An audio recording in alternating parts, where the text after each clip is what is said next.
सोचो, अर्थ continuously spin कर रही है, फिर भी हमें वो स्पिन फील क्यों नहीं होता? आज हम इसको स्टेप बाय स्टेप बिल्कुल इंट्यूशन से समझेंगे। Let's use a simple diagram to make the relationship easier to see. सबसे इम्पोर्टेंट आइडिया ये है, हम यूजुअली मोशन को फील नहीं करते, हम एक्सेलरेशन को फील करते हैं। मतलब स्पीड या डायरेक्शन चेंज हो रहा हो, तब बॉडी को पुश या पुल जैसा सेंस होता है। एक क्विक एग्जाम्पल लो।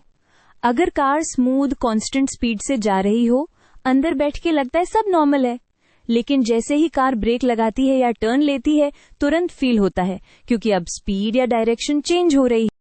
अब अर्थ के केस में हम ओशंस और एटमॉस्फेयर सब लार्जली अर्थ के साथ ही रोटेट कर रहे हैं, इसलिए हमारे अराउंड कोई कंटिन्यूअस रिलेटिव मोशन का स्ट्रॉन्ग सिग्नल नहीं बनता, जैसे constant wind blasting you sideways. लेकिन एक सटल इफेक्ट होता है। अर्थ के स्पिन में डायरेक्शन चेंज हो रही होती है, इसीलिए सेंट्रीपिटल एक्सेलरेशन चाहिए होता है। ट्रिक ये है कि ये एक्सेलरेशन ग्रेविटी के कंपैरिजन में काफी छोटा होता है, स्पेशली हमारे डेली सेंसेस के लिए। चलो इस मैग्नीट्यूड को रफली एस्टिमेट करते हैं। इक्वेटर पे स्पीड सबसे ज्यादा होती है, इसलिए अगर वहां भी इफेक्ट स्मॉल निकला तो बाकी जगह और भी स्मॉल होगा।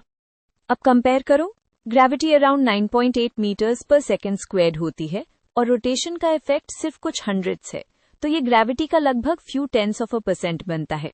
इतना छोटा कि बॉडी इसको as a separate spin feeling interpret नहीं करती। और एक और रीजन, हम इस स्पिन के साथ बॉर्न होते हैं, तो बॉडी का बैलेंस सिस्टम इस स्टेडी सिचुएशन को नॉर्मल बेसलाइन मान लेता है। तुम्हें तब फील होता जब सडन चेंज आता, लाइक स्पीड क्विकली बदल जाए या डायरेक्शन अब्रप्टली शिफ्ट हो जाए। तो फाइनल पिक्चर ये है, अर्थ का स्पिन स्मूथ और ऑलमोस्ट कांस्टेंट है। हम और हवा साथ साथ मूव कर रहे हैं, और जो रिक्वायर्ड इनवर्ड एक्सेलरेशन है वो ग्रेविटी के सामने बहुत छोटी है, इसलिए हमें अर्थ स्पिनिंग का डायरेक्ट पुश जैसा फील नहीं होता।